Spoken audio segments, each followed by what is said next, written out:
السلام عليكم ورحمة الله وبركاته. إن الحمد لله نحمده ونستعينه ونستغفره ونؤمن به ونتوكل عليه ونعوذ بالله من شرور أنفسنا ومن سيئات أعمالنا. من يهد الله فلا مضل له ومن يضلل فلا هادي له. وأشهد أن لا إله إلا الله وحده لا شريك له وأشهد أن محمدا عبده ورسوله. أما بعد، قال الله تعالى في محكم تنزيل: أعوذ بالله من الشيطان الرجيم. بسم الله الرحمن الرحيم. وما كان ربك نسيا. صدق الله المولانا العظيم.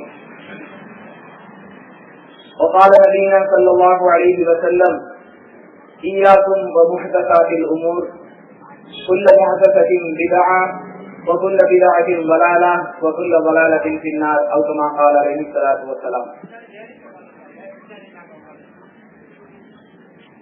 கண்ணியத்திற்குரிய எல்லாம் வல்ல அல்லாஹ்வின் நல்லடியார்களே, அல்லாஹ்வின் பெயர்களால் அவனுடைய மார்க்கத்தை அதன் தூய வடிவிலே அறிந்து கொள்ள வேண்டும் என்ற உயர்ந்த நோக்கத்தோடு ஏற்பாடு செய்யப்பட்டிருக்கக்கூடிய இந்த திருமணை கூட்டத்திலே பிதாத் ஓர் ஆய்வு என்ற தலைப்பு எனக்கு கொடுக்கப்பட்டிருக்கிறது. அன்றைக்குரியவர்களே, பிதாத் என்ற சொல் அரபி மொழியில அமைந்த சொல். ஒரு காலம் இருந்தது, அரபி மொழிக்கு ஒட்டுமொத்த சொந்தக்காரங்க ஆதிக்காக்கள் மட்டும்தான் மாதிரி புத்தகை எடுத்த காலம் ஒன்று இருந்தது.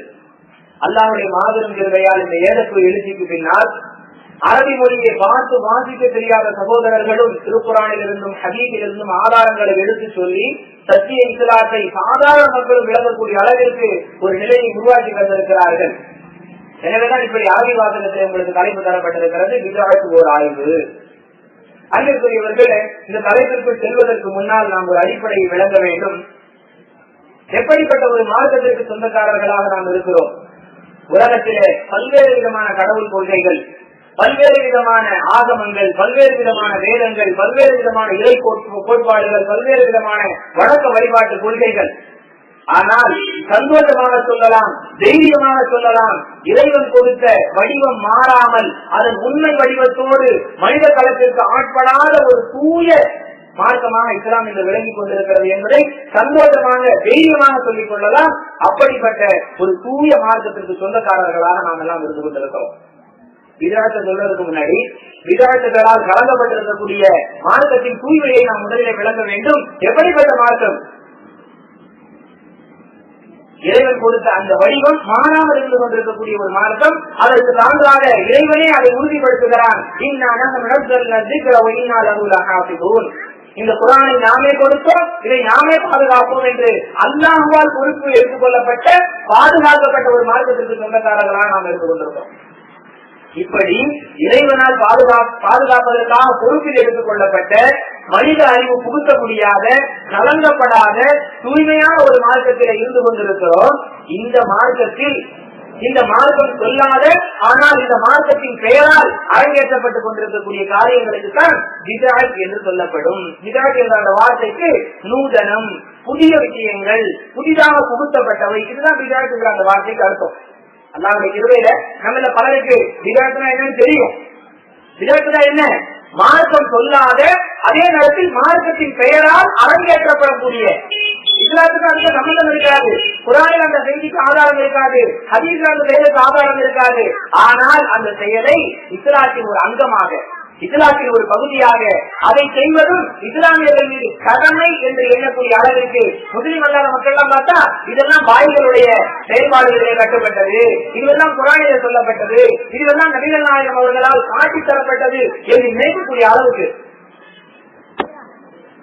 அன்பிற்குரியவர்களே, யோசித்து பாருங்கள், கலங்கப்படாத மார்க்கத்தை கையில வைத்துக் கொண்டு அதை கலங்கப்படுத்துவதற்கான எல்லா முயற்சிகளையும் செய்து கொண்டிருக்கக்கூடிய ஒரு சமுதாயமாக இஸ்லாமிய சமுதாயத்தின் பெரும்பான்மையினர் இருந்து கொண்டிருக்கிறார்களே, அதை தலையெடுக்க வேண்டும் என்ற ஒரு உத்வேகம் நமக்கு ஏற்படுவதற்காகத்தான் ஒரு ஆய்வுங்கிற தலைப்பு. விதத்துல என்ன? இஸ்லாம் சொல்லாத, ஆனால் இஸ்லாத்தின் பெயரால் மக்கள் மத்தியிலே அரங்கேற்றப்பட்டுக் கொண்டிருக்கக்கூடிய இந்த செயல்களுக்கு தான் விதாய். அப்ப நம்ம என்ன விளங்கணும்? இந்த விதாயத்துகள் இஸ்லாத்துக்குள்ள புக முடியுமா? எப்படி விதாயத்துகள் இஸ்லாத்துக்குள்ள புக முடியும்? இந்த விதத்துகள் புகுவதற்கு யார் காரணம்? மக்கள் மத்தியிலே அப்படி என்ன விதத்துகள் எல்லாம் நடமாடிக் கொண்டிருக்கிறது? இதை களைவது எந்த அளவிற்கு அவசியம்? அப்படியே இந்த விதாத்துகளை வளரவிட்டால் நாம் அடையக்கூடிய எதிர்மறையான விளைவுகள் என்னென்ன? இந்த விதாத்துகளை நியாயப்படுத்தக்கூடியவர்கள் வைக்கக்கூடிய போலித்தனமான வாதங்கள் என்னென்ன? இவற்றை பற்றியெல்லாம் விளங்கிக் கொண்டால் அன்பிற்குரியவர்களே, தூய இஸ்லாத்தை நாம் பின்பற்றுவதற்கும் எந்த தூய இஸ்லாம் நம்முடைய வாழ்க்கையில வர வேண்டும் என்று நாம் கவலை கொள்ளுகிறோமோ அதை பிறரிடத்தில் எடுத்து சொல்வதற்கும் கட்டாயமான ஒரு தேவையிலே நாம் இருந்து கொண்டிருக்கிறோம் என்பதற்காகத்தான் இது சம்பந்தமான செய்திகள் உங்களுக்கு முன்னால் சொல்லப்படுகிறது. அப்ப நம்ம விளங்கி கொண்டோம், விதாத்துனா என்ன? மார்க்கத்தில் இல்லாத விஷயங்களை மார்க்கத்தின் பெயரால் செய்வதுதான் விதாத். சிலர் சொல்லுகிறார்கள், நீங்க சொல்றீங்களே அல்லாஹ் குர்ஆனை பாதுகாப்போம் என்று சொல்லுகிறார், அப்படி அல்லாஹ்வால் பாதுகாக்கப்பட்ட இந்த மார்க்கத்துல விதாத் எப்படி நுழைந்திருக்க முடியும்? அன்பிற்குரியவர்களே, குர்ஆனிலே யாரும் இந்த மாற்றத்தையும் செய்துவிடவில்லை. குர்ஆனிலே யாராலும் இந்த மாற்றத்தையும் செய்துவிட முடியாது. அதே நேரத்தில் இஸ்லாம் சொல்லாத சில விஷயங்களை இஸ்லாம் என்ற பெயரால், சுன்னத் என்ற பெயரால், நன்மை தரக்கூடிய காரியம் என்ற பெயரால், வரத்தக்கம் பெற்றுத் தரக்கூடிய செயல் என்ற பெயரால், இதை செய்யறதால புண்ணியம் கிடைக்குங்கிற பெயரால் பல விஷயங்களை புகுத்தி இருக்கிறார்கள் என்பதே மாற்று கருத்தில்லை. யாரெல்லாம் இஸ்லாத்திலே விதாத்துகள் நுழைய முடியாது, இஸ்லாமியர்கள் செய்வது அனைத்துமே இஸ்லாத்தோடு தொடர்புள்ளதுதான் என்று சொல்லுகிறார்களோ அவர்களுக்கு பெருமானார் ஸல்லல்லாஹு அலைஹி வஸல்லம் பதில் சொல்லுகிறார்கள். ஹஜ்ஜத்துல் விதா ரசூலுல்லாஹி ஸல்லல்லாஹு அலைஹி வஸல்லம் அவர்களுடைய அந்த ஹஜ்ஜுடைய நேரத்தில் அரஃபா தினத்திலே பெருமானார் ஸல்லல்லாஹு அலைஹி வஸல்லம் உரை நிகழ்த்துகிறார்கள். பல பயான்களை நம்ம எல்லாம் கேட்டிருப்போம், பல புத்தகங்களை படிச்சிருப்போம். நபிகளாரின் இறுதி பேருரை அங்கிருக்கக்கூடியவர்களே விரிவாக பெருமானார் ஸல்லல்லாஹு அலைஹி வஸல்லம் அவர்கள் வாழ்க்கையிலே நிகழ்த்திய நீளமான உரை அந்த இறுதி பேருரை தான்.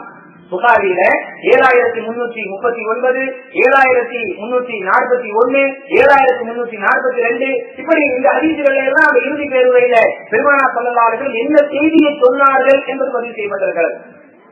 பல விஷயங்கள் ரசூலுல்லாஹ் சொல்றாங்க. மக்களுடைய அமானிதங்களை பேணுவது எந்த அளவிற்கு அவசியம், ஒரு கணவன் மனைவிடத்தில் நடந்து கொள்ள வேண்டிய முறை என்ன, மனைவி கணவனுக்கு செய்ய வேண்டிய ஹக்குகள் என்னென்ன, ஒரு மனிதன் சக மனிதனுக்கு செய்ய வேண்டிய அவசியம் என்ன, அந்த மக்கள் நகரத்துடைய புனிதம் எப்படிப்பட்டது, இப்படி பல விஷயங்களை பெருமானார் ஸல்லல்லாஹு அலைஹி வஸல்லம் இந்த ஒட்டுமொத்த சமுதாயத்திற்கு சொல்லுகிறார்கள். அவ்வளவு செய்திகளையும் சொல்லிக் கொண்டு அதிலே ஒரு மிகப்பெரிய வழிகாட்டுதலை அமானிதமான இந்த சமுதாயத்திற்கு சொல்லுகிறார்கள் பெருமானார் ஸல்லல்லாஹு அலைஹி வஸல்லம். தரத்து தீக்கும் அம்ரைனி லம் ததில்லு மா தமஸ்ஸக்தும் பிஹிமா. இரண்டு விஷயங்களை உங்களிடத்தில் விட்டு செல்லுகிறேன், எதுவரை அந்த இரண்டு விஷயங்களை நீங்கள் பின்பற்றுவீர்களோ அதுவரை வழி தவற மாட்டீர்கள். அது என்ன அப்படிங்கிறதுக்கு முன்னாடி ரசூலுல்லாஹி ஸல்லல்லாஹு அலைஹி வஸல்லம் பயன்படுத்தக்கூடிய இந்த வாசக அமைப்பை பாருங்க. இரண்டு விஷயங்களை உங்கள்கிட்ட விட்டுட்டு போறேன், அந்த ரெண்டு மட்டும் நீங்க எது வரைக்கும் பின்பற்றுவீங்களோ அது வரைக்கும் நீங்க வழி தவற மாட்டீங்க அப்படிங்கிற இந்த செய்தியிலிருந்து எதிர்மறையான ஒரு செய்தி விளங்குகிறது. இதை ரெண்டை தவிர்த்து வேற எதையாவது நீங்கள் பின்பற்றினால் வழி தவறி போய்விடுவீர்கள். அதனால அர்த்தம், என் பேச்சை கேட்டு நடந்தா நீ கேட்கறதையெல்லாம் நான் வாங்கி தருவேன். ஒரு தந்தை தன்னுடைய மகனுக்கு சொல்லுகிறார், ஒரு தந்தை தன்னுடைய மகனுக்கு சொல்லுகிறார், என்னுடைய பேச்சை கேட்டு நடந்தால், என்னுடைய சொல்படி நீ நடந்தால் நீ கேட்கறதையெல்லாம் நான் வாங்கி தருவேன். அதுல கூடுதலான ஒரு செய்தி இருக்கிறது, என் பேச்சை கேட்கலைன்னா நீ கேட்கறத நான் வாங்கி தரமாட்டேன். இது எல்லாரும் பாமரனுக்கு கூட விளங்கக்கூடிய செய்தி. பெருமானார் ஸல்லல்லாஹு அலைஹி வஸல்லம் சொல்லுகிறார்கள், இந்த ரெண்டு விஷயங்களை நீங்கள் பின்பற்றக்கூடிய காலம் எல்லாம் லந்ததில்லு வழி தவற மாட்டீங்க. சும்மா தெளிவாக சொல்லுகிறார்கள் பெருமானார் ஸல்லல்லாஹு அலைஹி வஸல்லம், எது வரைக்கும் இந்த ரெண்டு விஷயங்களை நீங்க பின்பற்றுவீங்களோ அது வரைக்கும் வழி தவற மாட்டீங்க. அது என்னங்கிறது சொல்லும் பொழுது கிதாப் அல்லாஹி வ சுன்னத்திஹி, அல்லாஹ்வுடைய வேதம் என்னுடைய வழிமுறை. நம்ம எல்லாருக்கும் தெரிஞ்ச செய்தி.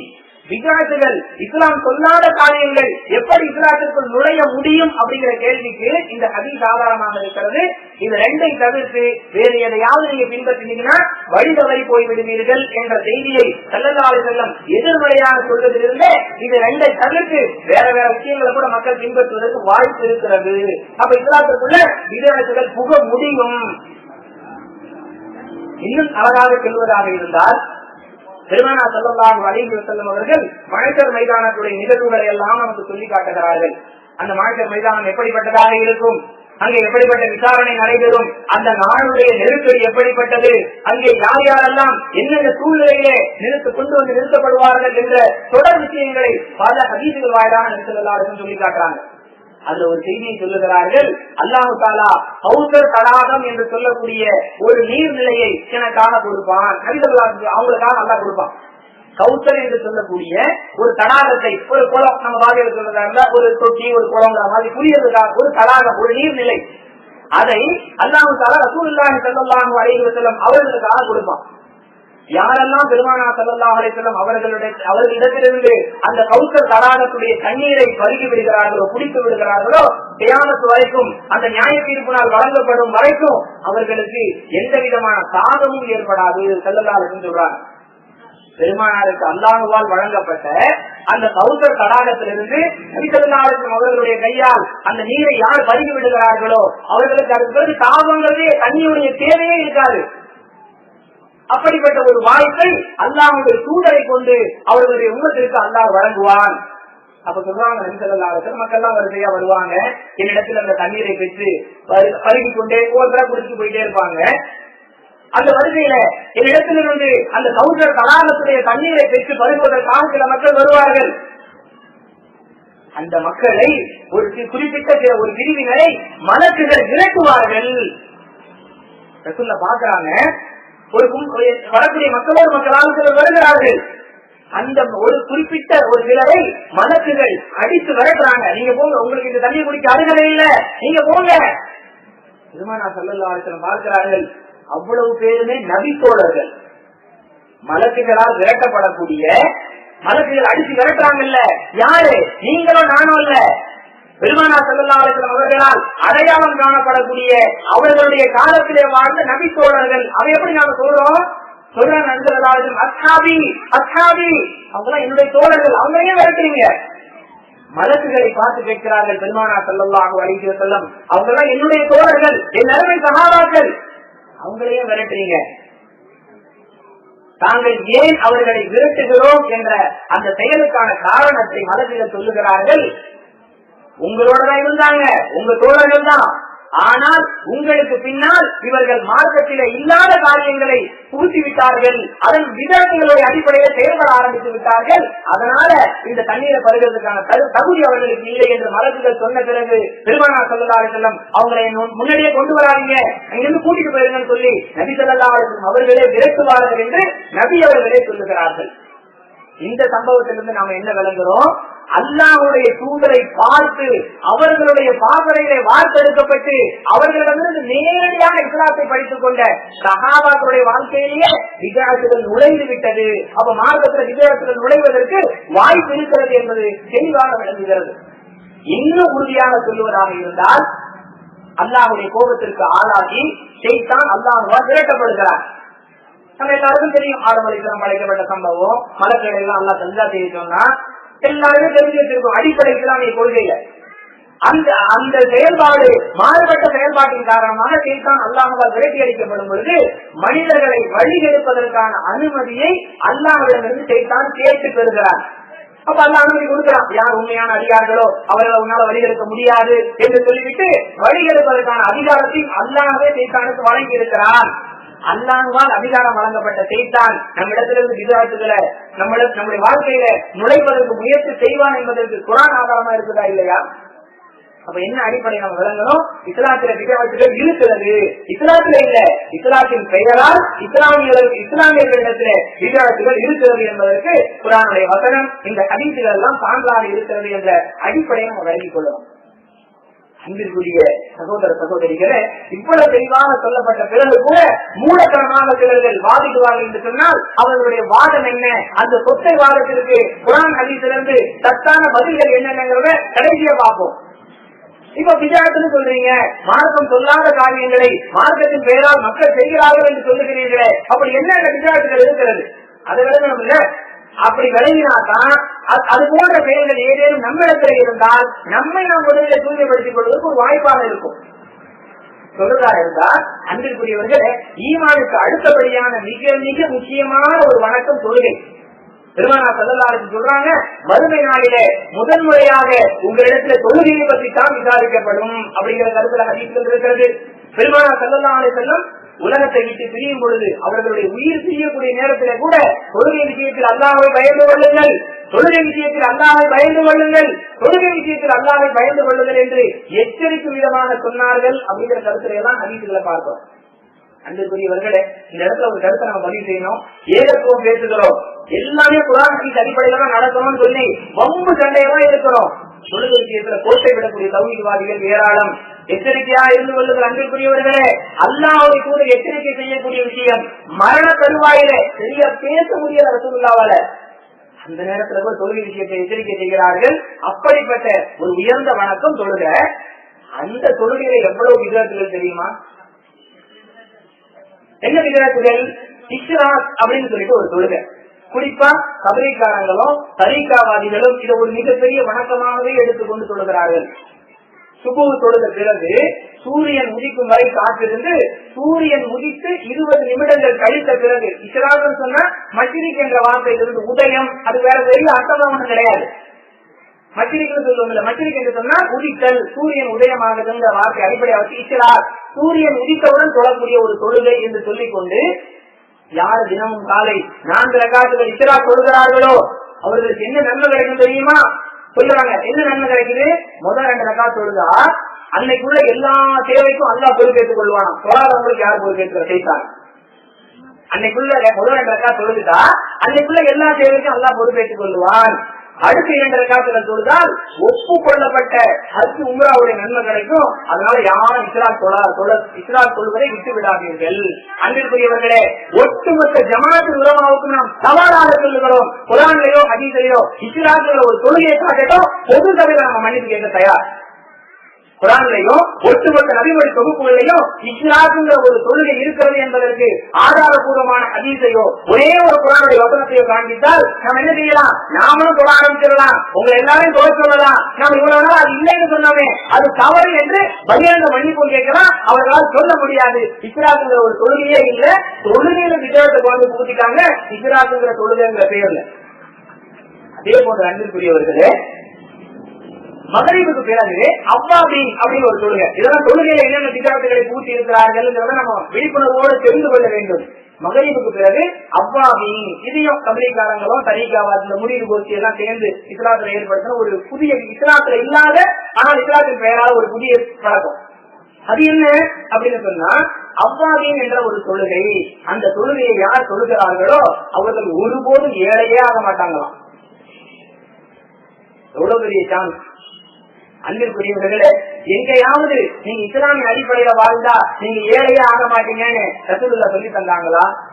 அந்த அவ்வாபீன்கிற தொழுகை ரசூலுல்லாஹ்க்கு தெரியாம போச்சா? பெருமானார் ஸல்லல்லாஹு அலைஹி வஸல்லம் தங்களுடைய கவசத்தை போர்க்காலங்களிலே பயன்படுத்தக்கூடிய அந்த கவசத்தை ஒரு யூதரிடத்திலே சில மரக்கால் கோதுமைக்கான அடமானம் வைத்து அதை கூட மீட்க முடியாத நிலையிலேதான் இந்த உலகத்தை விட்டு இருந்தார்கள். அல்லாஹ்வுடைய தூதருக்கு அவ்வாபீன் தொழுகை தெரியாதா? பெருமானாருடைய உடல் கிளப்பப்பட்டிருக்கிறது, வீட்டுல வெளிச்சம் இல்ல. ஆயிஷா ரலியல்லாஹு அன்ஹா அவரிடத்துல கேட்கிறாங்க, அபூபக்கர் ரலியல்லாஹு என்ன ஒரு விளக்கு பத்தி வைக்க கூடாதா? ரசூலுல்லாஹ்வுடைய ஜனாஸா அவர்களுடைய உடல் கிளப்பப்பட்டிருக்கிறது, வீட்டுக்குள்ள வரவங்களுக்கு வெளிச்சம் தெரியல. தந்தை அபூபக்கர் மகள் ஆயிஷா இடத்துல கேட்கிறாங்க, எதையாவது விளக்கு பொருத்தி வைக்க வேண்டியதான, ரொம்ப இருட்டா இருக்குது வீடு.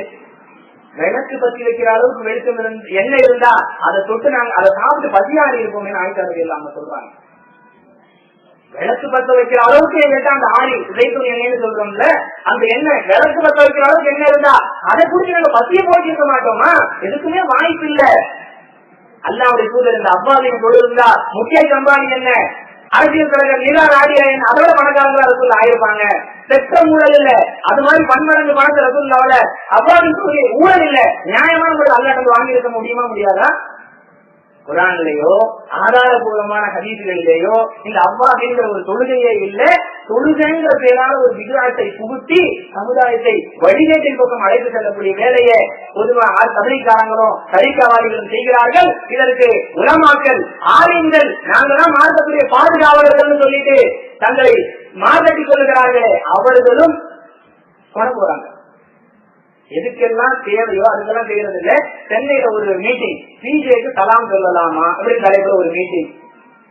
அறிவு இருக்குதா? அல்லாஹ் திருக்குர்ஆனிலும் ஹதீஸிலும் இஸ்லாத்திற்கு வெளியே இருப்பவர்களுக்கு கூட சலாம் சொல்வதை அனுமதித்திருக்கிறான். பிஜேங்கிறவர் யாரு?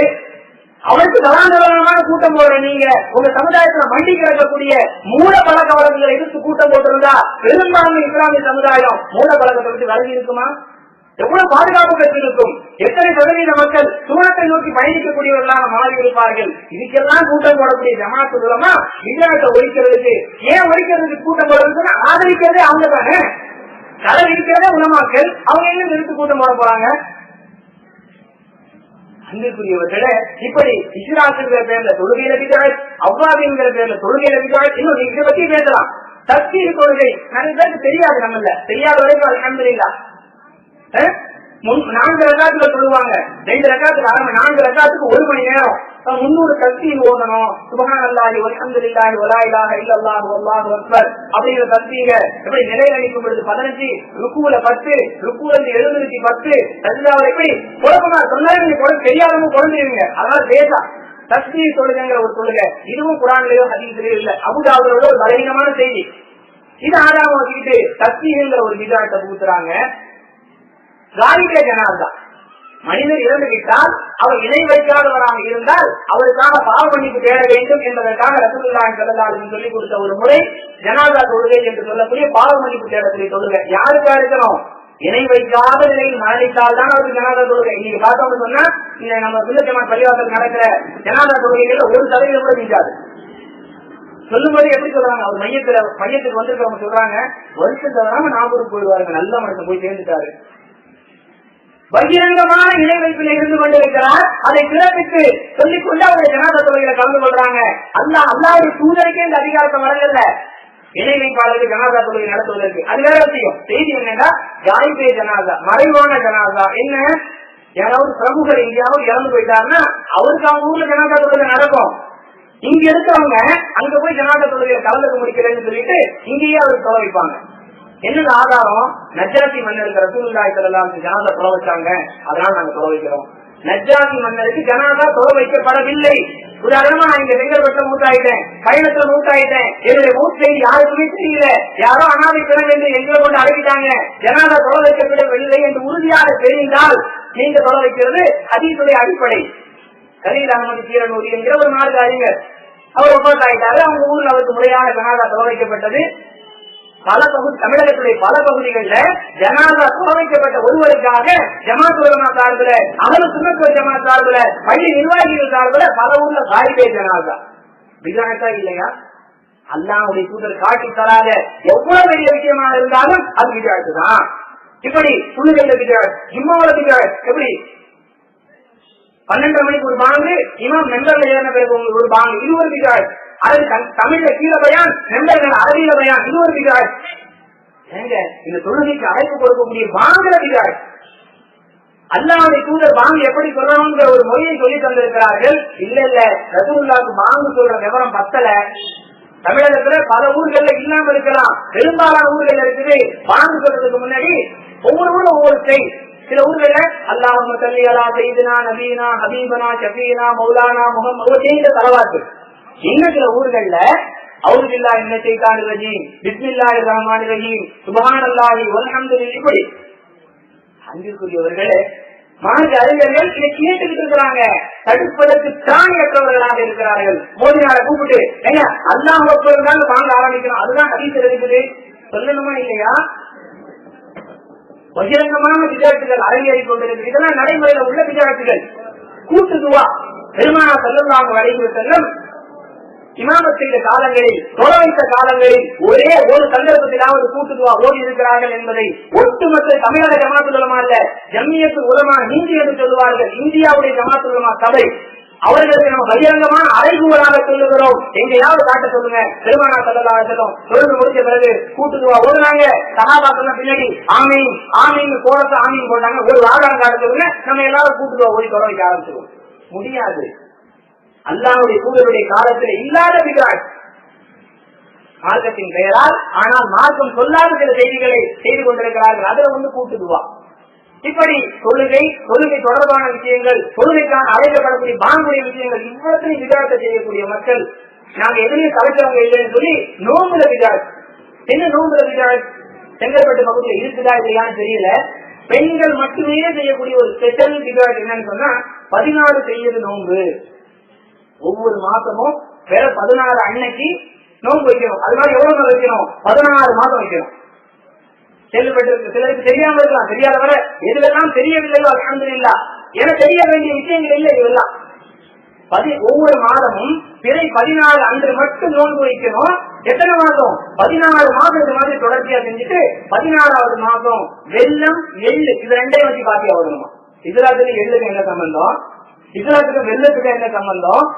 நம்ம கேட்கிறோம் இன்னும் தெளிவா. அந்த பிறை 16 என்பது வெள்ளிக்கிழமையாக வந்துவிட்டால் என்ன பண்ணுவீங்க? ஏன் ரசூலுல்லாஹி ஸல்லல்லாஹு அலைஹி வஸல்லம் சொன்னாங்க, வெள்ளிக்கிழமை தனித்து நோன்பு வைப்பதை நபி ஸல்லல்லாஹு அலைஹி வஸல்லம் தடுத்திருக்கிறார்கள். ஆதாரபூர்வமான ஹதீஸ் புகாரி முஸ்லிம்ல இருக்குது. தனியாக வெள்ளிக்கிழமை இது ஒரு சட்டம் கூடுதலாக இந்த நேரத்தை தெரிந்து கொள்ள வேண்டும். ஒரு மனிதர் தனியாக ஒரு நோன்பு வைப்பதாக இருந்தால் அது வெள்ளிக்கிழமையாக இருந்தால் அன்னைக்கு மட்டும் வைக்காதீங்க. முன்னாடி ஒரு நாளையோ அல்லது பின்னாடி ஒரு நாளையோ சேர்த்துக்கொள்ளும். அது அரபா நோன்பாக பிரச்சனை இல்லை. ஏன்னா அது ஒரு நோன்பு தான் வைக்கணும். இது விலக்கு. விதி என்பது என்ன? வெள்ளிக்கிழமை தனித்து நோன்பு வைக்க கூடாது. 16 செய்வது நோன்புக்கு இஸ்லாத்துக்கு எந்த சம்பந்தமும் இல்லை. ஒரு விஜயத்தை செய்கிறீர்கள், ஒரு சுண்ணத்தை மீறுகிறீர்கள். அந்த 16 வெள்ளிக்கிழமையா வந்துட்டா இப்படி. அதுபோக மெஹராஜ் அன்னைக்கு நோன்பு, சதேபராஜ் அன்னைக்கு நோன்பு, முஹர்ரம் மாதம் 10 நாளைக்கு நோன்பு, இப்படி பல விஜயங்கள் நோன்புல வந்து. அன்பிற்குரியவர்களே, இப்ப என்ன கேட்கிறாங்க? இதெல்லாம் நன்மை தானே? தொழுதா நன்மை, நோன்பு வச்சா நன்மை, இஸ்லாம் சொல்வது குற்றமா, அவ்வாவை சொல்வது குற்றமா? இதெல்லாம் செஞ்சா நன்மை கிடைக்கும். அதனால தானே நாங்க செய்யறோம். அன்பிற்குரியவர்களே, அல்லாஹ் குர்ஆனை கொடுத்ததும் அந்த குர்ஆனுக்கு விளக்கமாக ரசூலுல்லாஹி ஸல்லல்லாஹு அலைஹி வஸல்லம் அவர்களுடைய வாழ்க்கையை கொடுத்ததுமே நாம் நன்மையை பெற்றுக் கொள்வதற்குரிய எல்லா வழிகளையும் சொல்லித் தருவதற்காகத்தான். இதுல எந்த முஸ்லிம்காவது மாற்று கருத்து இருக்கிறதா? அல்லாஹ் குர்ஆனை கொடுத்தது எதற்காக? குர்ஆனுடைய விளக்கமாக நபியை அனுப்பியது எதற்காக? ஒவ்வொரு செயல்பாட்டை நமக்கு சொல்லிக் கொடுத்து அதன் மூலமாக நாம் நன்மையை பெற்றுக் கொள்ள வேண்டும். நன்மையை பெறுவதற்காகத்தான் அல்லாஹ் மார்க்கத்தை தந்திருக்கிறான். அந்த மார்க்கத்தில் இந்த இஸ்லாத்து விடுபட்டிருச்சு, இந்த அவ்வாதில் ஈடுபட்டிருச்சு, இந்த 16 செய்து நோம்ப காணோம், மெஹராஜ் நோம்ப காணோம், பராத் நோம்ப காணோம். இதை செய்யக்கூடியவர்கள் சொல்றாங்க, நாங்க நன்மையை பெறுவதற்காக தரங்க செய்கிறோம். நன்மையை பெறுவதற்கான வழிகளை அல்லாஹ் சொல்லி தந்திருக்கிறான். அதுல இந்த செய்திகள்லாம் இடம் தரல. இந்த செய்தியை செய்ய, இந்த செயல்களை செய்யக்கூடியவர்கள் நன்மைக்காக செய்கிறோம் என்று சொல்லுகிறார்கள். அல்லாஹ் குர்ஆனில் சொல்லி காட்டுகிறான். 19வது அத்தியாயம் 64வது வசனத்தில் அல்லாஹ் சொல்லுகிறான், ஒமா கான ரப்புக நசியா, அல்லாஹ் எதையும் மறப்பவனாக இல்லை. அப்ப உங்க கருத்துப்படி அல்லாஹ் மெஹராஜ மறந்துட்டான், பராத மறந்துட்டான், இஸ்ரா தொழுகையை மறந்துட்டான், அல்லாஹ் பாதுகாக்க வேண்டும். அதுதான் அர்த்தம். நீங்க வாழ்ந்தது சொல்லல. உண்மை என்ன? உங்களுடைய செயல்பாடுகள், உங்களுடைய விஜயத்தில் எதை காட்டுகிறது? நன்மையை பெறுவதற்காக வழியை வழியை சொல்லிக் கொண்டிருக்கக்கூடிய அல்லாஹ் இந்த சில விஷயங்களை மறந்துட்டான் நீங்க சொல்றீங்க. அல்லாஹ் குர்ஆனில் சொல்லுகிறான், அல்லாஹ் எதையும் மறக்கக்கூடியவனாக இல்லை. அல்லாஹ்வுடைய குர்ஆன் உண்மை என்று சொன்னால் உங்களுடைய செயல்பாடுகள் பொய். உங்களுடைய செயல்பாடுகள் பொய் என்று உண்மை என்று சொன்னால் அல்லாஹ்வுடைய குர்ஆன் பொய்யாகிவிடும். ஒருபோதும் அல்லாஹ்வுடைய குர்ஆன் பொய்யாகாது என்று நாம் நம்பிக்கொண்டிருக்கிறோம். அதை கொண்டு முடிவு செய்யலாம். நீங்க செய்யறது அம்புட்டுமே விஜயாட்டுகள் தான். ஒருவேளை உங்களுடைய கருத்துப்படி இது நன்மைக்குரிய காரியம் என்று இருக்குமேயானால் இதனுடைய நிலைப்பாடு என்ன? பெருமானார் ஸல்லல்லாஹு அலைஹி வஸல்லம் சொல்லுகிறார்கள், மன் அஹதஸ ஃபீ அம்ரினா ஹாதா மா லைஸ மின்ஹு ஃபஹுவ ரத்துன். நாம சொல்லித்தராத ஒன்றை, நாம் கட்டளையிடாத ஒன்றை யாராவது மார்க்கம் என்ற அடிப்படையை செய்தால் ஒவ்வொரு ரத்தும் அது அல்லாஹ்வால் நிராகரிக்கப்பட்டு போய்விடும். ஆயிஷா ரலியல்லாஹு அன்ஹா அறிவிக்கக்கூடிய செய்தி புகாரில் இடம்பெற்றிருக்கிறது. அதே ஆயிஷா ரலியல்லாஹு அன்ஹா சொல்லக்கூடிய இன்னொரு செய்தி புகாரியிலும் முஸ்லிம் இடம்பெறுகிறது, மன் அமில அமலுன் லைஸ அலைஹி அம்ருனா ஃபஹுவ ரத்துன். நாம் காட்டித்தராத எந்த ஒரு செயலை நீங்கள் மார்க்கம் என்ற பெயரில் செய்தாலும் அது அல்லாஹ்வால் நிராகரிக்கப்பட்டோம். அது இஸ்லாமா இருந்தாலும் சரி, அவ்வாபியா இருந்தாலும் சரி, தஸ்பீஹ் தொழுகையா இருந்தாலும் சரி, தராவீஹ் தொழுகையா இருந்தாலும் சரி, 16 செய்து நோன்பா இருந்தாலும் சரி, 19 நோன்பா இருந்தாலும் சரி, அல்லாஹ்வால் நிராகரிக்கப்படும் ஒன்று. நீங்கள் நன்மை தரும் என்று நினைத்து செய்கிறீர்கள், அதனால் உங்களுக்கு நன்மையும் கிடைக்கப் போவதில்லை. மார்க்கம் சொல்லாத காரியத்தை செய்ததால் தீமையையும் நீங்கள் சம்பாதித்துக் கொண்டே போகிறீர்கள். இது அல்லாம திருமணத்துல விஜயம், எத்தனை இஸ்லாமிய திருமணங்கள் அப்படிங்கிற தலைப்பு சம்பந்தமா விரிவாக பேசலாம். முஸ்லிம் கல்யாணங்கள்ல தாலிங்கிற ஒரு விஜயம், மெட்டிங்கிற ஒரு விஜயம், பெருமானார் ஸல்லல்லாஹு அலைஹி வஸல்லம் காட்டி தராத ஒரு துவா, மணமக்களை வாழ்த்துகிறோம் என்ற பெயரில அல்லாஹும்ம அல்லிஃப் பைனஹுமா கமன் அல்லஃப்த பைன சய்யிதனா ஆதம வ ஹவ்வா அலா நபியினா அலைஹிஸ்ஸலாத்து வஸ்ஸலாம். ஆமீன். எல்லாரும் என்னங்க சொன்னார் இமாம்? எல்லாரும் ஆமீன் சொல்றாங்க, அதனால நானும் சொல்றேன். ஆதம் அலைஹிஸ்ஸலாம் அவர்கள் வாழ்ந்தது போல் அவர்களும் அவருடைய துணைவி அவ்வா வாழ்ந்தது போன்றும் இந்த மணமக்கள் வாழட்டும். இப்படி மணமக்களை வாழ்த்துவதற்கு அல்லாஹ்வுடைய தூதர் சொல்லி தந்தார்களா? இவர்களுடைய கருத்துப்படி மணமக்களை வாழ்த்துறதுக்காக துவா செய்வது தப்பா? அதனாலதான் நாங்க இந்த துவா செய்யறோம் என்று இவர்கள் கேட்பதாக இருந்தால், அன்பிற்குரியவர்களே, மணமக்களை எப்படி வாழ்த்த வேண்டும் என்று அல்லாஹ்வுடைய தூதர் சொல்லி தந்திருக்கிறார்கள். பாரக்கல்லாஹு லக வ பாரக அலைக வ ஜமஅ பைனகுமா ஃபீ கைர். இத ரசூலுல்லாஹ் சொல்லி தந்தாங்க. இதை எந்த ஆளுங்க ஓடுறீங்க? சின்ன துவா, ஒரு 10 செகண்ட்ல ஓடிட்டு போயிருவீங்க. அதனால உங்களுக்கு வரக்கூடிய கவருடைய கனம் குறைஞ்சிடும். வெளிப்படையாக சொல்லுகிறோம்.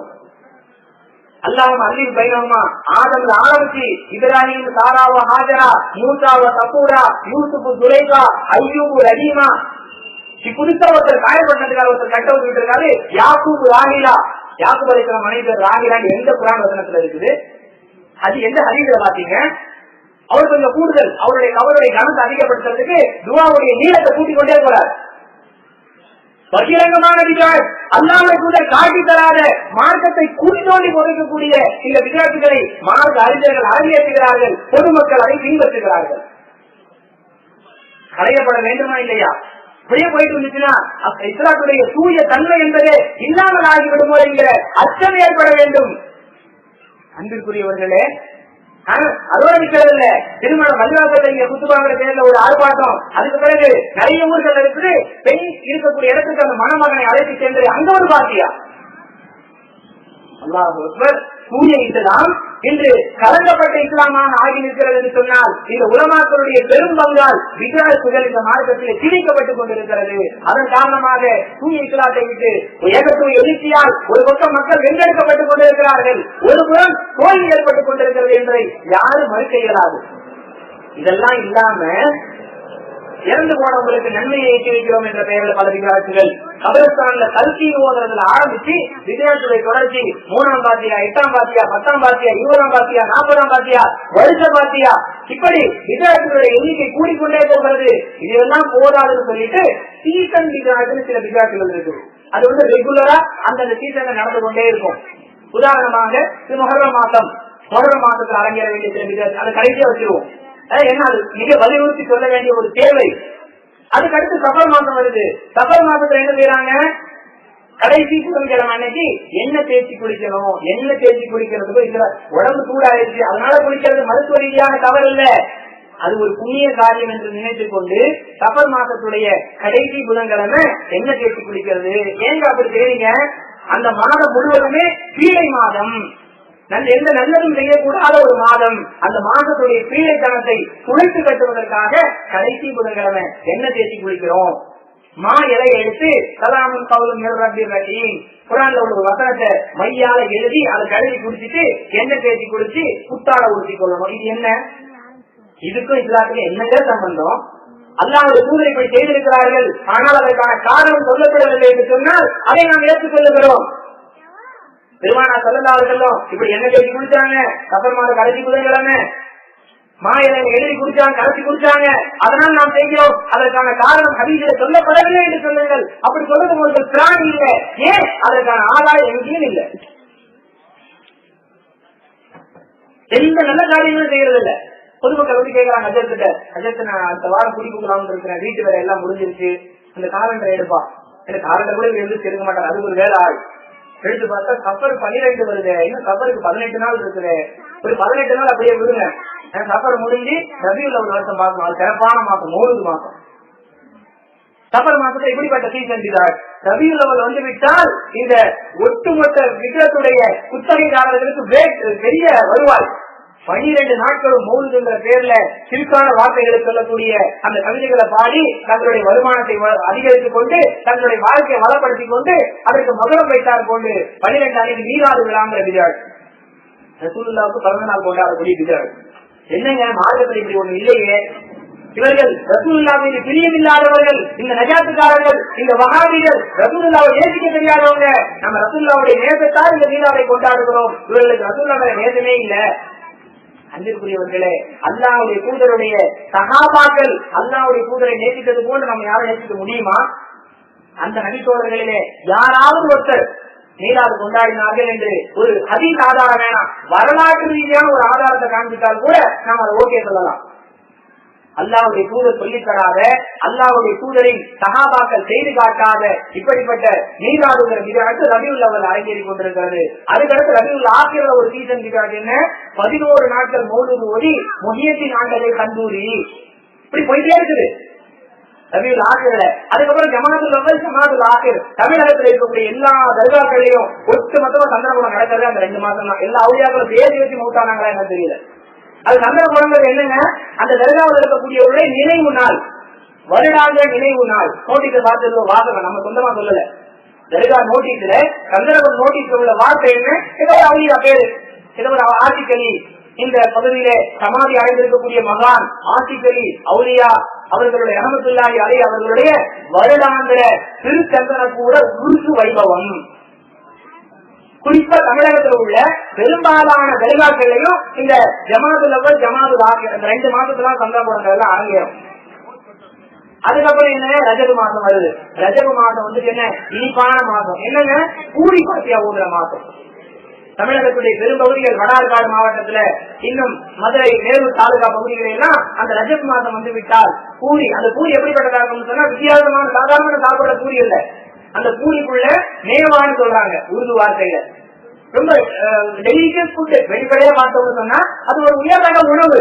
அந்த உணவை படைத்துத்தான் பாத்தியா ஓதணும். எதுக்காக, இமாம் ஜாஃபர் சாதிக் ரஹ்மத்துல்லாஹி அலைஹி அவர்களுடைய நினைவாக அந்த ரஜப் மாசத்துல பூரி பாத்தியா ஓதணும்.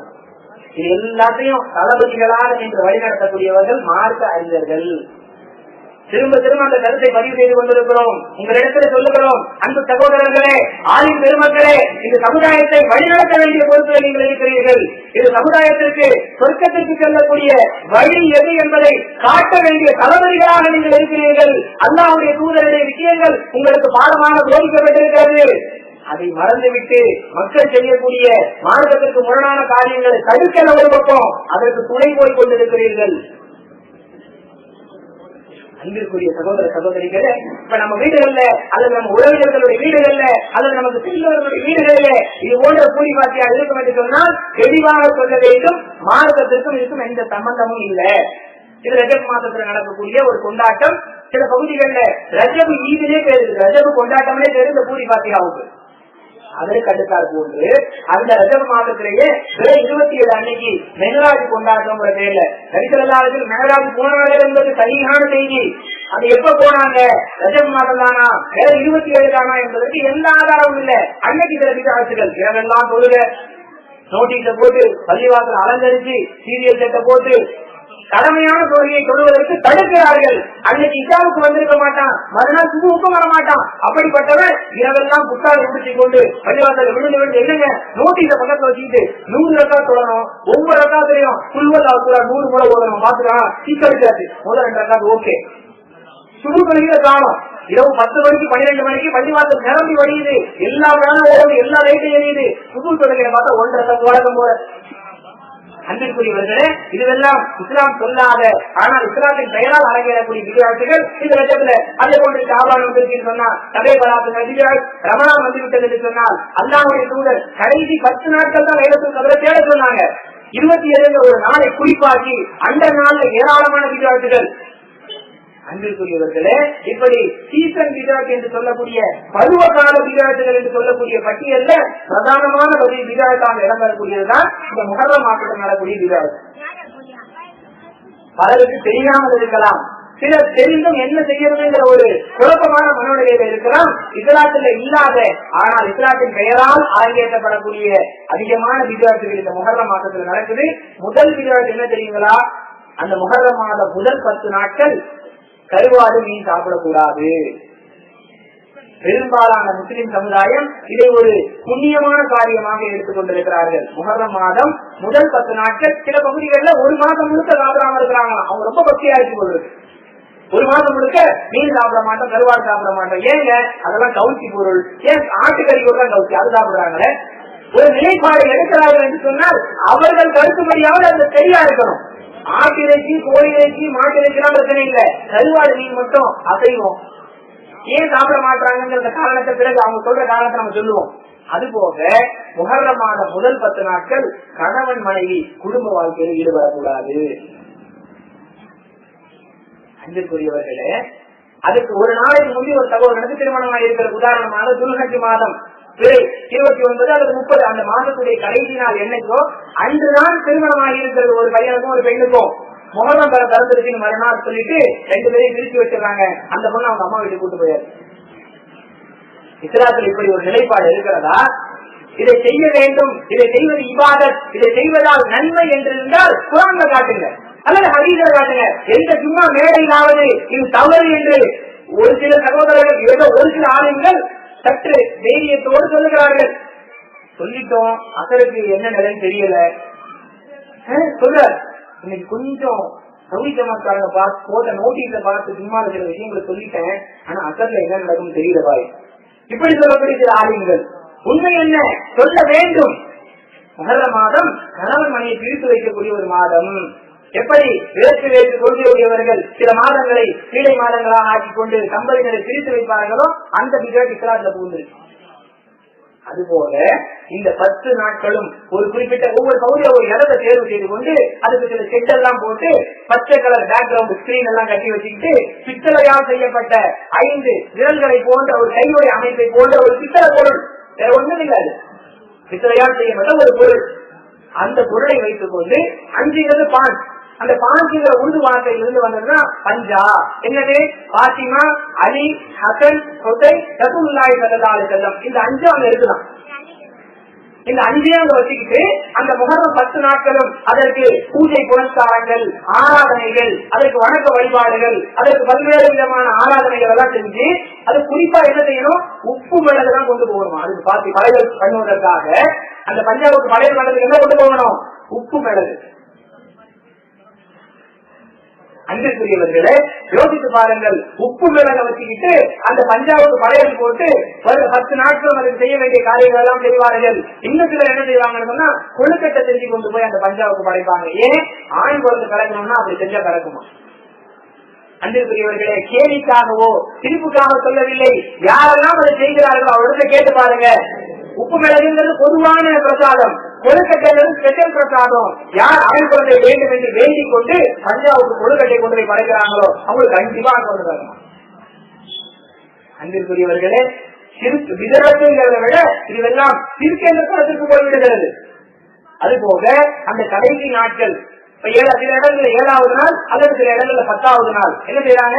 இந்த பஞ்சாவை எடுத்துக்கொண்டு வீதி உலா தெரு தெருவாக வாகனத்துல வச்சு லைட் எல்லாம் கொண்டு அலங்கரிச்சு பேண்ட் வாத்தியம் முழங்க வீதி உலா சென்று வந்து ஒரு குறிப்பிட்ட இடத்துல அதை நிறுத்திட்டு கீழ்நிதி திருவிழா, அதுக்கு பேரே கவிங்க நோட்டீஸ் போடுறாங்க, கீழ்நிதி திருவிழா.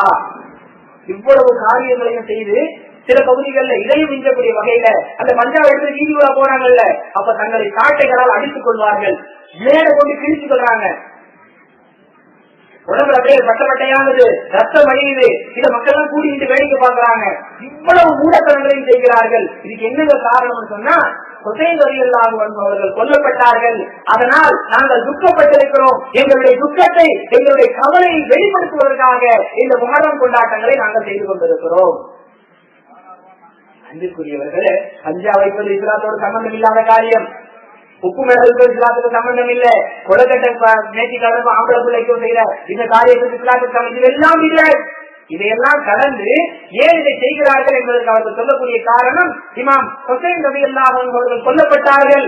அந்த துக்கம் எங்களால் காண முடியவில்லை. அந்த துக்கத்தை வெளிப்பாடாக தீ மிதித்து துக்கத்தை போக்கிக் கொள்ளுகிறோம், சாட்டையால் அடித்து துக்கத்தை போக்கிக் கொள்ளுகிறோம், வேற கொண்டு கீழிட்டு துக்கத்தை போக்கிக் கொள்ளுகிறோம். இவர்கள் செய்வது நியாயமான காரணத்திற்காக என்று இருந்தால் கூட, காரணம் சரியில்லை, சரி என்று எடுத்துக்கொண்டால் கூட காரியம் சரியா? அன்பிற்குரியவர்களே, காரணமும் சரியில்லை, காரியமும் சரியில்லை. முதல்ல காரியமே சரியில்லை.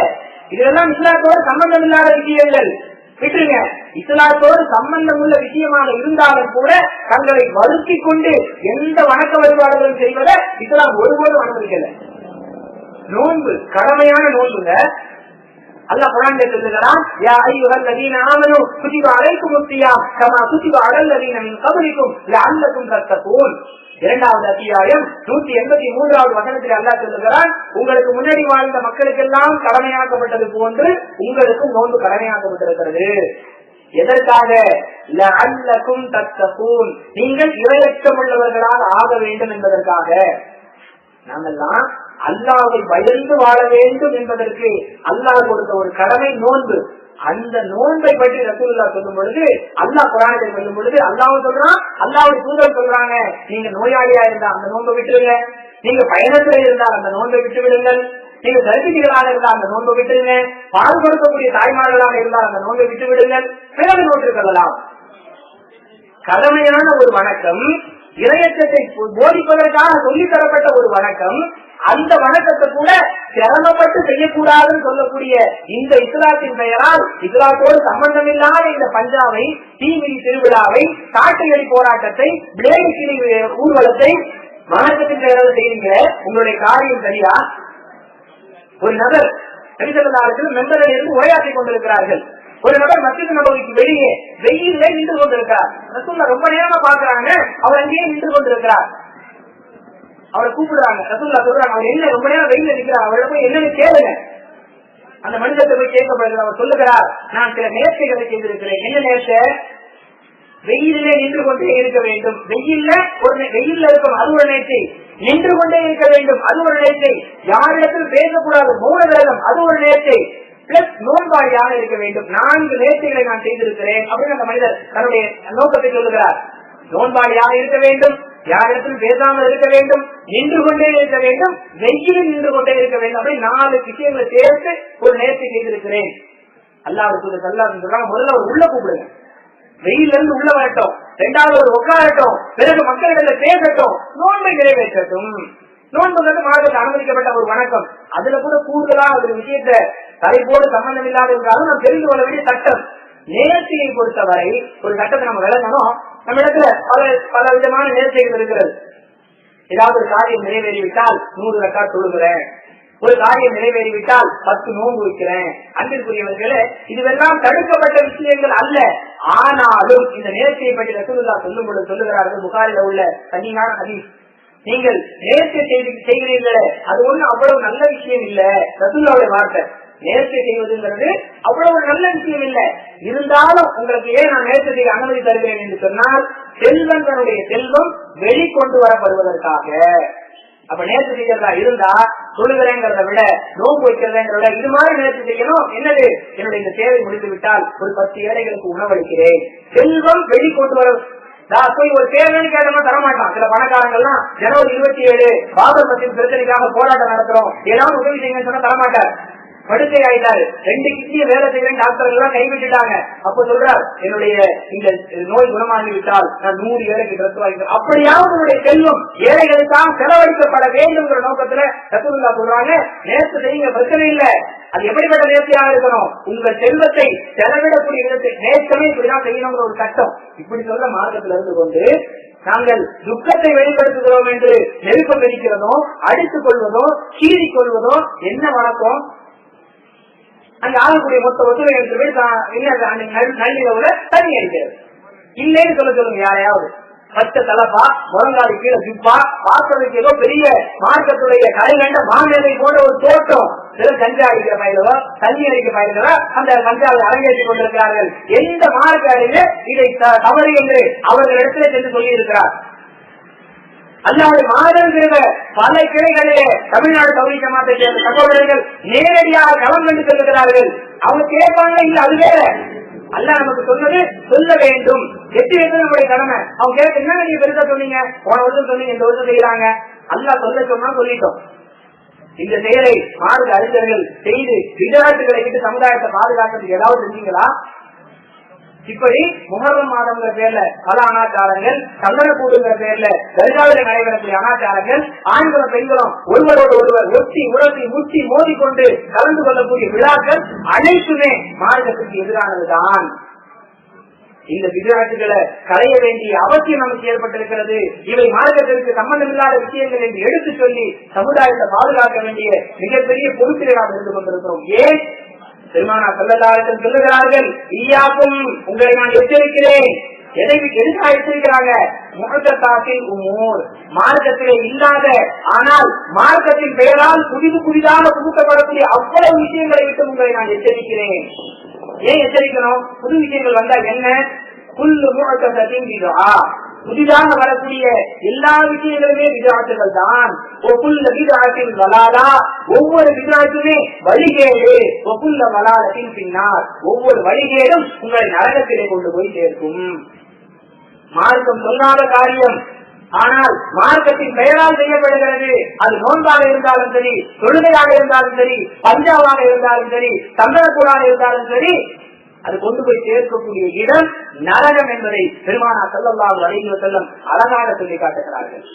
எனவே அன்பிற்குரியவர்களே, இதையெல்லாம் சொல்லும் பொழுது பெரிய அறிவாளிகள் மாதிரி கேள்வி கேட்கிறாங்க. கார்ல பயணம் செய்யணும் ஹதீஸ்ல இல்லையே, பஸ்ல வரீங்க, நீங்க காஞ்சிபுரத்துல செங்கல்பட்டு பஸ்ல தானே வந்தீங்க, ரசூலுல்லாஹ் பஸ்ல பயணம் செய்யவே இல்லையே, இது பிதாச்சாச்சு. கூமுட்டைத்தனமான ஒரு வாதம். வெளிப்படையாக சொல்வதா இருந்தால் அறிவை அனுமானம் வைத்து விட்டு அவர்கள் சொல்லக்கூடிய ஒரு வாதம். எங்கேயாவது நம்ம சொன்னோமா பஸ்ல பயணம் செஞ்சா 100 நன்மை சொல்லி இருக்கிறோமா? ரசூலுல்லாஹ் ஒட்டகத்துலதான் பயணம் செஞ்சாங்க, நீங்க எல்லாம் பஸ்ல வரீங்க. ரசூலுல்லாஹ் மட்டும் ஒட்டகத்துல பயணம் செய்யல, இஸ்லாத்தை அழிக்க வேண்டும் என்று கங்கணம் கட்டி கொண்டிருந்த அபூஜஹில் தான் ஒட்டகத்துல பயணம் செஞ்சான். ஒட்டகத்துல பயணம் செய்வது சுன்னத் என்று சொன்னால் அபூஜஹில் சுன்னத்தா ரசூலுல்லாஹ்வுடைய சுன்னத்தா? கோதுமை ரொட்டி தான் ரசூலுல்லாஹ் தின்னாங்க, நீங்க பீஸாலாம் சாப்பிடுறீங்க, பர்கர்லாம் சாப்பிடுறீங்க, இது பிதாத்து தானே. பெரிய மேதைகளை போன்று சிலர் மார்க்க அறிஞர்கள் இந்த வாரம் வைக்கிறாங்க. எங்கேயாவது நாம கோதுமை ரொட்டி சாப்பிடுறத விட சோறு சாப்பிட்டா 100 நன்மை கூடன்னு சொன்னோமா? அன்பிற்குரியவர்களே, மார்க்கம் என்ற பெயரால் தெளிவா நம்ம சொல்றோம், மார்க்கம் என்ற பெயரால் மார்க்கம் சொல்லாத செயல்கள் தான் பிதாத்துகள். சோறு சாப்பிடுறதும் கார்ல போறதும் பஞ்சாயத்தாங்க. இன்னும் தெளிவாக கார்ல பஸ்ல போறது அல்லாஹ் வழங்கிய ஒரு வழிகாட்டுதல் குர்ஆனை நாம் ஆதாரமாக காட்டுகிறோம். 14வது அத்தியாயம் 8வது வசனத்தில் அல்லாஹ் சொல்லுகிறான், நீங்கள் பயணம் செய்வதற்காக குதிரையையும் கழுதையையும் கோவேறு கழுதையையும் இன்னும் நீங்கள் அறியாத பலவற்றையும் உங்களுக்காக தருகிறோம். அல்லாஹ் சொல்றான், சஹாபாக்களுக்கு காரை பத்தி தெரியாது, பிளைட்ட பத்தி தெரியாது, மோட்டர் பொறுத்தின போட்டை பத்தி தெரியாது. அவர்களுக்கு தெரிந்ததை அல்லாஹ் சொல்லிவிட்டு, உங்களுக்கு நீங்க பயணம் செய்வதற்காக குதிரையை கொடுத்திருக்கிறோம், கழுதையை கொடுத்திருக்கிறோம், கோவேரி கழுதையை கொடுத்திருக்கிறோம், இன்னும் நீங்கள் அறியாதவற்றையும் நீங்கள் பயணம் செய்வதற்காக, நீங்கள் ஏறி செல்வதற்காக. சஹாபாக்கள் அறியாதவை என்று சொன்னாலே இன்னைக்குள்ள அவ்வளவு வாகனமும் அதை அடைந்து விடுகிறது. அதனால கார்ல போவது கூட அல்லாஹ்வுடைய கட்டளை, பஸ்ல போவது கூட அல்லாஹ்வுடைய கட்டளை. இதை புரியாதவர் குர்ஆனை படிச்சாதாங்க, குர்ஆனை படிக்கிறதே இல்லை. அமல்களின் சிறப்பை குர்ஆனை விட நேராக மதிக்க கூட்டம் ஒரு பக்கம். அமல்களின் சிறப்பு உத்தரப்பிரதேசத்துல பிறந்த காந்தராங்கிற ஊர்ல பிறந்த மௌலவி ஜக்கரியா உங்களை மாதிரி என்ன மாதிரி ஒரு மனிதர், நம்மளோட மார்க்க விஷயங்களை சிலது கூட தெரிஞ்சிருக்கலாம், குறைய தெரிஞ்சிருக்கலாம், நமக்கு முன்னாடி வாழ்ந்தவர், அவ்வளவுதான் வித்தியாசம். அவர் எழுதிய ஒரு புத்தகத்தை குர்ஆனை விட அதிகமாக மதிக்கக்கூடியவர்கள். குர்ஆனை படிச்சா தானே அல்லாஹ் குர்ஆனை இப்படிதான் சொல்றானா இல்லையாங்கிறது தெரியும், ஹதீஸை படிச்சா தானே இப்படி சொல்றானா இல்லையாங்கிறது தெரியும். அன்பிற்குரியவர்களே, இப்படி விதத்துகள் மடித்து கொண்டே போகக்கூடிய நிலையால் மக்கள் நரகத்தை நோக்கி பயணிப்பார்கள் என்று அல்லாஹ்வுடைய தூதர் எச்சரிக்கை செய்திருக்கிறார்கள். எனவே நாம் தெளிவான ஒரு முடிவுக்கு வர வேண்டும். மார்க்கத்தில் சொல்லாத காரியங்கள் மார்க்கத்தின் பெயரால் செய்யப்பட்டால் அது எவ்வளவு அழகாக இருந்தாலும், எவ்வளவு மனதை கவரக்கூடியதாக இருந்தாலும், அந்த விதத்துகளை செய்யறதாலதான் மக்கள் இஸ்லாத்துல கூட்டமா இருப்பாங்கிற ஒரு பெரும்பான்மை எண்ணத்தை கொண்டு வருவதாக இருந்தாலும் அது அல்லாஹ்வுடைய தூதருடைய கருத்துப்படி நரகத்திற்கு நாம் போடக்கூடிய பாதை. குல்லு வலாலத்தின் பின்னார், ஒவ்வொரு விதத்தும் வழிகேடு, உங்களை நரகத்திலே கொண்டு போய் சேர்க்கக்கூடியது என்று சொல்லுகிறார்கள் அல்லாஹ்வுடைய தூதர் ஸல்லல்லாஹு அலைஹி வஸல்லம். எனவே அன்பிற்குரியவர்களே, நம்முடைய வாழ்க்கையின் ஒவ்வொரு செயலும் மார்க்கத்தின் பெயரால் செய்யக்கூடிய எந்த ஒரு செயலாக இருந்தாலும், உலக விஷயங்கள் வேற, மார்க்கம் என்ற அடிப்படையில நீங்கள் செய்யக்கூடிய காரியம் எதுவாக இருந்தாலும் அது குர்ஆனிலே சொல்லப்பட்டிருக்கிறதா, ஹதீஸிலே சொல்லப்பட்டிருக்கிறதா? ஏன் இப்படி ஒரு ஆராய்ச்சி செய்ய வேண்டிய தேவை? அல்லாஹ்வுடைய தூதர் சொன்னார்கள், லன் ததில்லு, நீங்கள் வழிதவறாமல் இருக்க வேண்டும் என்பதற்காக தரத்து தீக்கும் அம்ரைனி, 2 விஷயங்களை உங்களிடத்தில் விட்டு செல்லுகிறேன். இன்னும் சிலர் நம்ம மக்களே கொஞ்சம் குழம்புறாங்க, ரசூலுல்லாஹ் காலத்துல குர்ஆன் தொகுக்கப்படலையே. குர்ஆனுடைய தொகுப்பு என்பது உமர் ரலியல்லாஹு அன்ஹு ஆட்சி காலத்துல ஸைத் இப்னு சாபித் ரலியல்லாஹு அன்ஹு தொகுத்தாங்க. ரசூலுல்லாஹ் காலத்துல குர்ஆனை தொகுக்கப்பட்ட குர்ஆனாக இருக்கல. அப்போ ரசூலுல்லாஹ் காலத்துல இல்லாத குர்ஆனை நீங்க முழு குர்ஆனா வச்சிருக்கீங்க, இது கூட பிதஅத் தானே சொல்லி சில ஆலிம்கள் கேட்கறாங்க. எங்களால பதில் சொல்ல முடியல. அன்பிற்குரியவர்களே, இஸ்லாத்தில் எதையாவது கூட்டினால்தான் அது விதஅத். குர்ஆன்ல எதையாவது கூட்டப்பட்டிருக்கிறதா? ஸைத் இப்னு சாபித் ரலியல்லாஹு அன்ஹு தங்களுடைய கருத்தை குர்ஆனிலே புகுத்தி இருக்கிறார்களா? அல்லது உமர் ரலியல்லாஹு அன்ஹு நான் அமீருல் முஃமினீன் இஸ்லாமிய ஜனாதிபதி என்ற அதிகாரத்தை பயன்படுத்தி ரசூலுல்லாஹ் குர்ஆனிலே சொல்லாத செய்தியை அல்லாஹ்விடமிருந்து பெற்றுத் தராத செய்தியை ஏதாவது எக்ஸ்ட்ரா மீட்டிங் பண்ணியிருக்கிறாங்களா? சிதறி கிடந்ததை தொகுத்திருக்கிறார்கள், அவ்வளவுதான். ஊர்ல இருந்து வரும்போது நம்ம தனித்தனியா வந்தோம், கூட்டங்கிற பேர்ல ஒன்னா உட்கார்ந்து இருக்கிறோம். நீங்க வரும்போது இருந்த வடிவம் வேறு, இப்ப இருக்கிற வடிவம் வேறு. இது பிதாக்குன்னு சொல்றது எப்படிப்பட்ட மடத்தனமோ அப்படிப்பட்ட மடத்தனம் தான் ரசூலுல்லாஹ் காலத்துல குர்ஆன் தனித்தனியா தொகுக்காம இருந்துச்சு, இப்ப தொகுத்துட்டாங்க. குர்ஆன் தொகுக்கப்பட்டது ஒரு பிதாக்குன்னு சொல்லுவது மடத்தனமான ஒரு வாதம். குர்ஆன்ல எதையும் உமர் ரலியல்லாஹு அன்ஹு கூட்டல, ஸைத் இப்னு சாபித் எதையும் கூட்டல, எந்த நபித்தோழர்களும் கூட்டல. சிதறி கிடந்ததை தொகுத்தார்களே தவிர எக்ஸ்ட்ரா எதையும் சேர்த்தல. அதனால குர்ஆன் தொகுக்கப்பட்டது கூட ஒரு பிதாக்குன்னு யாராவது சொன்னால் அவர்கள் கோமாளித்தனமான வாதத்தை, அறிவுக்கு பொருந்தாத வாதத்தை வைக்கிறார்கள் அப்படிங்கிற அடிப்படையை நாம் விளங்கிக் கொள்ளணும். அன்பிற்குரியவர்களே, நாம் அல்லாஹ்வால் படைக்கப்பட்டு உயர்ந்த உப்பரிகைகளோடு அலங்காரம் செய்து வைக்கப்படக்கூடிய அந்த சொர்க்கத்திற்கு சொந்தக்காரர்களாக ஆக வேண்டும் என்றால், அல்லாஹ்வால் சபிக்கப்பட்ட அந்த ஷைத்தானுடைய பட்டாளங்கள் செல்வதற்கென்றே தயார் செய்யப்படக்கூடிய நரகத்தை விட்டு நாம் பாதுகாப்பு பெற வேண்டும் என்றால், நம்முடைய வாழ்க்கையின் ஒவ்வொரு செயல்களை செய்வதற்கு முன்பாகவும் மார்க்க அடிப்படை செயலாக இருக்குமேயானால் இது மார்க்கத்தால் அனுமதிக்கப்பட்டதா அல்லது தடுக்கப்பட்டதா என்பதை பார்த்து பிரித்து செய்ய ஆரம்பித்து விட்டால் நம்முடைய வாழ்க்கை உலகத்திலே நெருக்கடிகளுக்கு மத்தியிலும் கண்ணியமான வாழ்க்கையாக இருக்கும், மறுமையிலே அல்லாஹ்வுடைய உயர்ந்த பரிசுகளை பெறக்கூடிய வாழ்க்கையாக இருக்கும் என்பதில் சந்தேகம் இல்லை. அப்படிப்பட்ட விக்கிரகங்களை விட்டு பாதுகாப்பு பெற்ற சுன்னத்துகளை சரியாக பின்பற்றக்கூடிய நல்ல மக்களாக அல்லாஹ் என்னையும் உங்களை மாற்றி அருள்வானாக. வாக்கிருதவானான அல்ஹம்துலில்லாஹி ரப்பில் ஆலமீன். அஸ்ஸலாமு அலைக்கும் வரஹ்மத்துல்லாஹி வபரகாத்துஹு.